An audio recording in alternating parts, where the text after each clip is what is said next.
Hello, everybody. I am Mrs. Poppet, and this is my place. Welcome back for part 3 of The Little Mermaid. Last time we left off, the mermaid had just finished visiting the sea witch, and she got her the draft to make her tail turn into legs. The mermaid went up to the surface, and she drank it. Remember, she was in so much pain that she passed right out. I think we need to see what happens next. The Little Mermaid, Part 3. When the sun arose and shone over the sea, she recovered and felt a sharp pain. But just before her stood the most handsome young prince. He fixed his coal-black eyes upon her so earnestly that she cast down her own, and then became aware that her fishtail was gone, and that she had a pretty pair of white legs and tiny feet, as tiny as any maiden could have, but had no clothes. So she wrapped herself in her long, thick hair.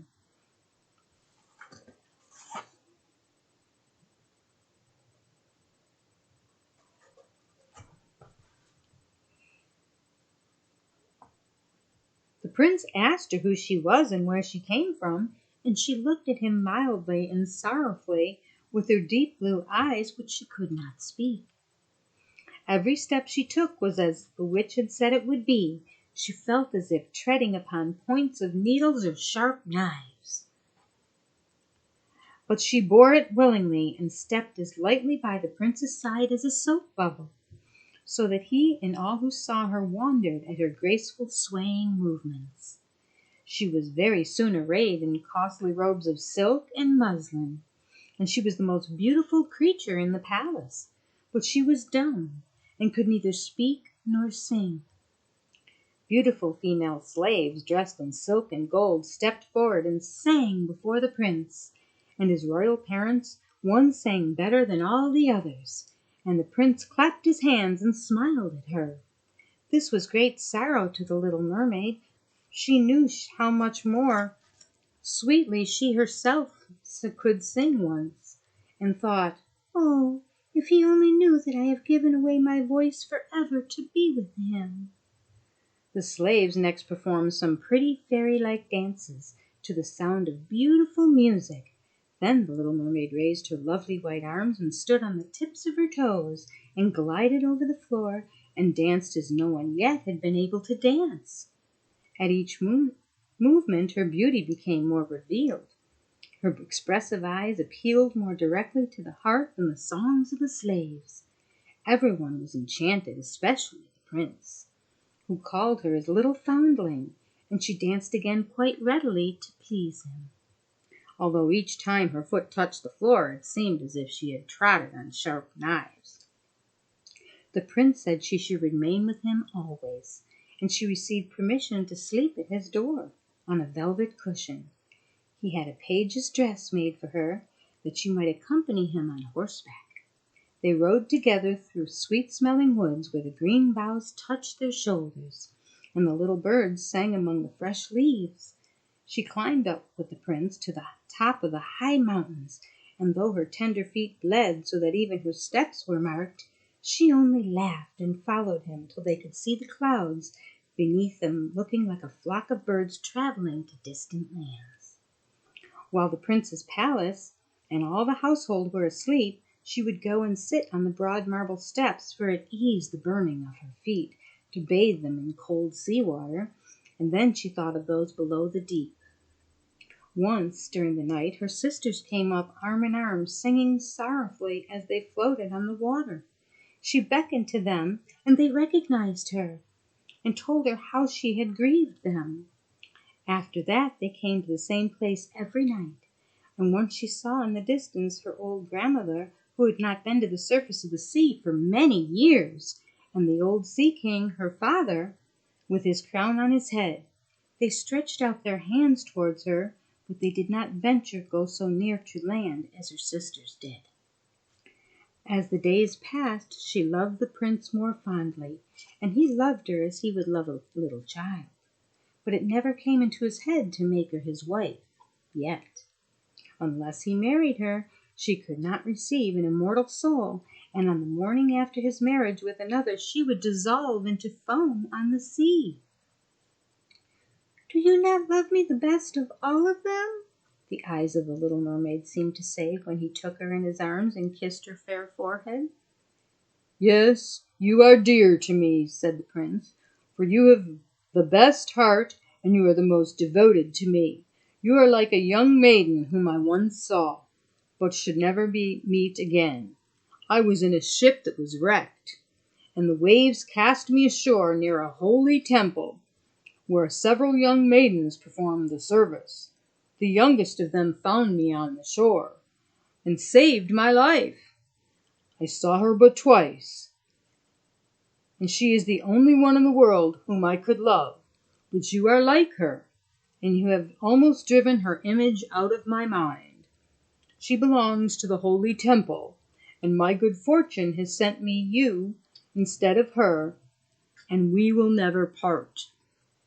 "Ah, he knows it's not that I was the one who saved his life," thought the little mermaid. "I carried him over the sea to the wood where the temple stands. I sat beneath the foam and watched till the human beings came to help him.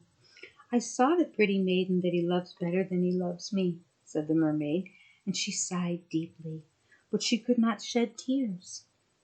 "He says the maiden belongs to the holy temple, therefore she will never return to the world. They will meet no more, while I am by his side and see him every day. I will take care of him, and love him, and give up my life for his sake." Very soon it was said that the prince must marry, and that the beautiful daughter of a neighboring king would be his wife. For a fine ship was being fitted out. Although the prince gave out that he merely intended to pay a visit to the king, it was generally supposed that he really went to see his daughter. A great company were to go with him. The little mermaiden smiled and shook her head. She knew the prince's thoughts better than any others. "I must travel," he said to her. "I must see this beautiful princess. My parents desire it, but they will not oblige me to bring her home as my bride. I cannot love her. She's not like the beautiful maiden in the temple whom you resemble. If I were forced to choose a bride, I would rather choose you, my dumb foundling, with those expressive eyes." And then he kissed her rosy mouth, played with her long wavy hair, and laid his head on her heart, while she dreamed of human happiness and an immortal soul. "You are not afraid of the sea, my dumb child," said he, as they stood on the deck of the noble ship which was to carry them to the country of the neighboring king. Then he told her of a storm and of calm, and of strange fishes deep beneath them, and of what the divers had seen there, and she smiled at his descriptions, for she knew better than anyone what wonders were at the bottom of the sea. In the moonlight, when all aboard were asleep excepting the man at the helm, who was steering, she sat on the deck gazing down through the clear water. She thought she could distinguish her father's castle, and upon it her aged grandmother with the silver crown on her head, looking through the rushing tide at the keel of the vessel. Then her sisters came up on the waves and gazed at her mournfully, wringing their white hands. She beckoned them and smiled, and wanted to tell them how happy and well off she was. But the cabin boy approached, and when her sisters dived down, he thought it was only the foam of the sea that he saw. The next morning the ship sailed into a harbor of a beautiful town belonging to the king whom the prince was going to visit. The church bells were ringing, and from high towers sounded a flourish of trumpets, and soldiers with flying colors and glittering bayonets lined the rocks through which they passed. Every day was a festival. Balls and entertainment followed one after another. But the princess had not yet appeared. People said she was being brought up and educated in a religious house, and where she was learning every royal virtue. At last she came. Then the little mermaid, who was very anxious to see whether she was really beautiful, was obliged to acknowledge that she had never seen a more perfect vision of beauty. Her skin was delicately fair, and beneath her long dark lashes her laughing blue eyes shone with truth and purity. "It was you," said the prince, "who saved my life when I lay dead on the beach." And he folded his blushing bride in his arms. "Oh, I am too happy," he said to the little mermaid. "My fondest hopes are all fulfilled. You will rejoice at my happiness, for your devotion to me is great and sincere." The little mermaid kissed his hand and felt as if her heart were already broken. His wedding morning would bring death to her, and she would change into the foam of the sea. All the church bells rung, and the heralds rode about the town proclaiming the betrothal. Perfumed oil was burning in all the costly silver lamps on every altar. The priests waved the censers, while the bride and bridegroom joined their hands and received the blessing of the bishop. The little mermaid, dressed in silk and gold, held up the bride's train, but her ears heard nothing of the festive music, and her eyes saw not the holy ceremony. She thought of the night of death which was coming to her, and of all she had lost in this world. On the same evening the bride and bridegroom went on board the ship. Cannons were roaring, flags waving, and in the center of the ship a costly tent of purple and gold had been erected. It contained elegant couches for the reception of the bridal pair during the night. The ships, with swelling sails and a favorable wind, glided smoothly and lightly over the calm sea. When it grew dark, a number of colored lamps were lit, and sailors danced merrily on the deck. The little mermaid could not help thinking of her first rising out of the sea, when she had seen similar festivities and joys, and she joined in the dance, poised herself in the air as a swallow when he pursues his prey, and all present cheered her with wonder. She had never danced so elegantly before. Her tender feet felt as if they were cut with knives, but she cared not for it. A sharper pang had pierced through her heart. She knew this was the last evening she should ever see the prince, for whom she had forsaken her kindred and her home, and given up her beautiful voice, and suffered unheard of pain daily for him, while he knew nothing of it. This was the last evening she would breathe the same air with him, or gaze on the starry sky and the deep sea. An eternal night without thought or a dream awaited her. She had no soul, and now she would never win one. All was joy and gaiety aboard the ship, till long after midnight. She laughed and danced with the rest, while thoughts of death were in her heart. The prince kissed his beautiful bride, while she played with his raven hair, till they went arm in arm to rest in the splendid tent. Then all became still on board the ship. The helmsman, alone awake, stood at the helm. The little mermaid leaned her white arms on the edge of the vessel and looked towards the east for the first blush of morning, for that first ray of dawn would bring her death. She saw her sisters rising out of the flood. They were as pale as herself, but their long, beautiful hair waved no more in the wind. They had had it cut off.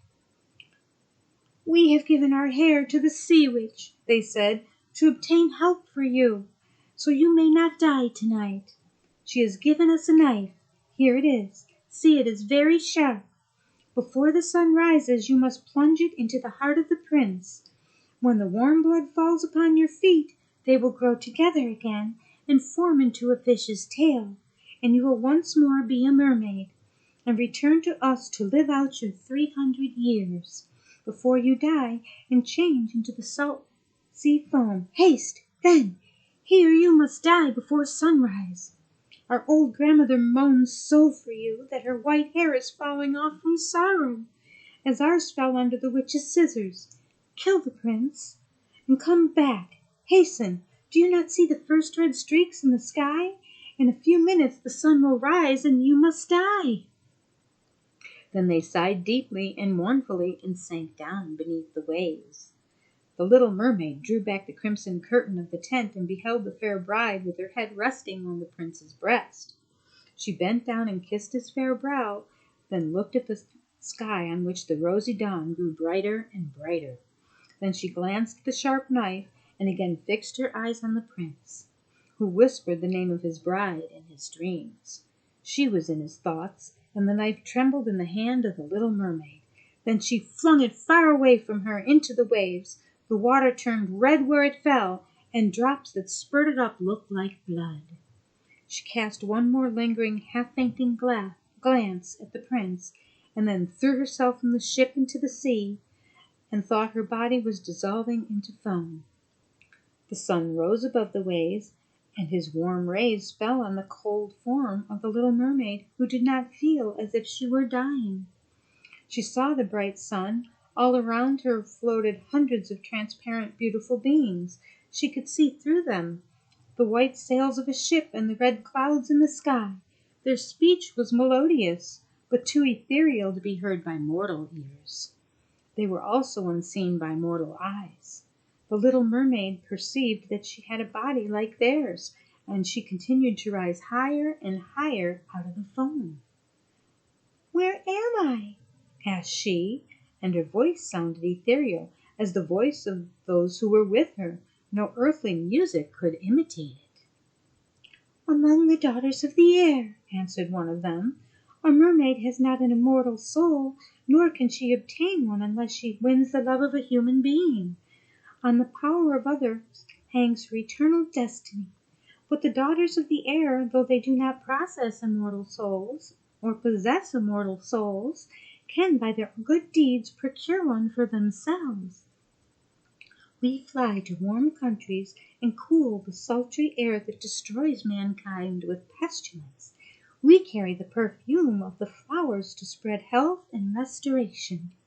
After we have driven for 300 years to all the good in our power, we receive an immortal soul and take part in the happiness of mankind. You poor little mermaid have tried with your whole heart to do as we are doing.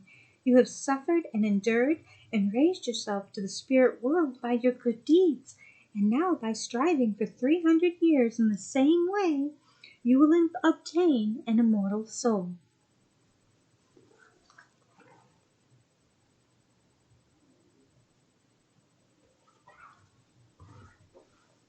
The little mermaid lifted her glorified eyes towards the sun, and felt them for the first time filling with tears. On the ship in which she had left the prince there were life and noise, and she saw him and his beautiful bride searching for her sorrowfully as they gazed at the pearly foam, as if they knew that she had thrown herself into the waves.